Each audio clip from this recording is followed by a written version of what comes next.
to the maiden edition of Let's Learn the Law. My name is Suraya Ali Dumalititi. I am your host. Now, let me start by asking you to kindly subscribe to AATV if you haven't done so yet. And please click on the notification bell to be notified of all our uploads. Thank you. Now, this show is a show about the law, but I am not a lawyer. I'm a journalist, and I am inviting you to come along as we get ourselves acquainted with our constitution so we can steer clear of trouble and then have something to go by as far as the law is concerned. Okay, so today being the maiden edition, we'll start with the basics, our fundamental human rights. Chapter 5 of the 1992 Constitution talks about our fundamental human rights as Ghanaians. Okay, so I'll take us through some of them. Now, before I go through that though, I would like to explain what rights are so that we would all be on the same page as to what we are talking about. So our rights are the interest we have or our entitlement or claims that we have just by virtue of the fact that we are human beings. These are claims that we enjoy. These claims are protected by the law.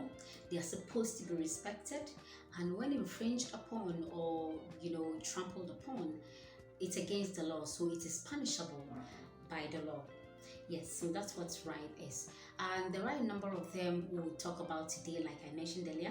The basic of them all is the right to live or right to life. Now, nobody has the right or nobody should take another person's life. Everybody's life matters. So you don't have the right to take another person's life intentionally. The law forbids it.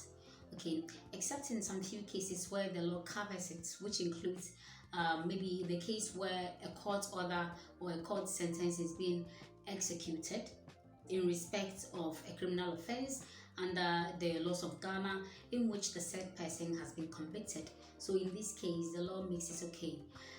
Also, some other instances like in self-defense, when someone tries to hurt you and in defending yourself, you end up, taking the life of the person. If the law establishes that it's indeed self-defense, the law covers that. Also, in a case where someone wrestles with law enforcers, maybe the person is resisting arrest and through the scaffold, he or she ends up dying. In this case, the law covers it as well.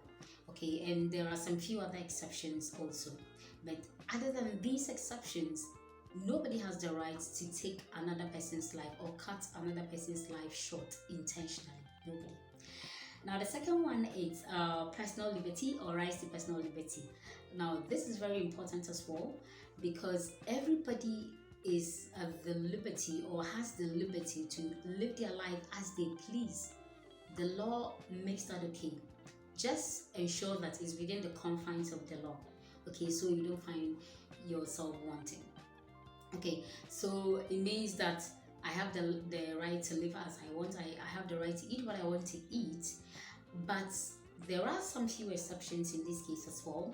Like your liberty is controlled when you're arrested. Okay, or when someone is not of a sound mind or they are having a mental illness. In that case, they are confined so that they would not end up hurting themselves or hurting other people around them.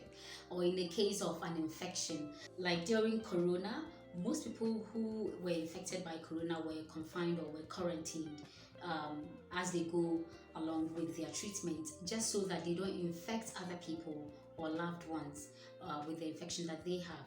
So in that case, the law covers that as well. It's okay to control the liberty of the person to protect other people from getting infected. So yeah, another right is the right to human dignity. Everybody's dignity matters. By virtue of the fact that you're a human being, your dignity must be respected. There are no two ways about that. Okay, there isn't any factor at all, sex or economic factor or creed or ethnicity or political affiliation, none whatsoever should push one person to disrespect the dignity of another person. Okay, so that should be taken into consideration as well. You often see mentally challenged persons on our streets going about their lives naked. Okay, and you're walking on the street, you see this, and then you would find people who are actually intentionally looking at their nakedness. I have this principle where after the first look, which happens to be accidental, I don't go back and take a second look just to respect the person's dignity. The thing is that no right thinking person will walk on the streets naked. Okay, so they are walking on the street, they do not know that they are naked in the first place because of what they're going through mentally. So I believe that in order to just respect them, I just take it upon myself not to give them a second. Take it upon myself not to give them a second look, unless you're going forward to perhaps help the person somehow. Other than that, you please respect the person. Recently, I was at a training where one of the trainers gave an encounter like that. She mentioned the same thing, and I was particularly um, elated because it meant that most people out there also feel the same. We have to learn to be empathetic to other people's plight. So yeah, that's just by the way. Anyway, so let's move on to the right to food, the right to shelter, the right to nationality. Each human being out there has the right to all three of these I've mentioned. By the law, nobody should go hungry. Okay, the right to shelter, nationality. Okay, and then the right to enjoy one's sexuality. Also, the right to education, very, very important. Nobody's education should be curtailed or prevented from happening by virtue of maybe their sex. Because you're a girl, you should stay at home for your brother to go to school because your parents don't have enough money, so they want your brother to go to school and you should stay at home. The law forbids that. Okay, you should treat them equally. All right, and health, everybody's entitled to effective health care. Okay, the health insurance makes it a bit easier. Now, recently it was in the news that the NHIS now covers child cancer treatment, which is great. It's a great news because it's expensive treating child cancer. In fact, it's expensive treating cancer in general. So it's very heartwarming. Moving forward, we are hoping that many more expensive illnesses will be added to the scheme to make healthcare delivery accessible to everybody, and so that everybody will enjoy this right as per the constitution. Also, the right to work. You have the right to work. It doesn't matter whether you're a man or a woman, you have the right to work if you want to. Everybody's entitled to work. The law makes it so that you can work, and at the workplace you should be treated equally as your peers, and you should be paid what you deserve for the work that you do. So the law covers that as well. Freedom of speech, very important. You have the right of freedom to express yourself. Okay, just express yourself, say what's on your mind. Just ensure that it's within the remit of the law. Ensure that it doesn't infringe on another person's rights, so you don't find yourself into trouble. Okay, so another one is freedom of association, of thought, conscience, and belief. The law says you have the freedom to associate with whomever you want to, people that you feel you have like-mindedness with. You can associate with them.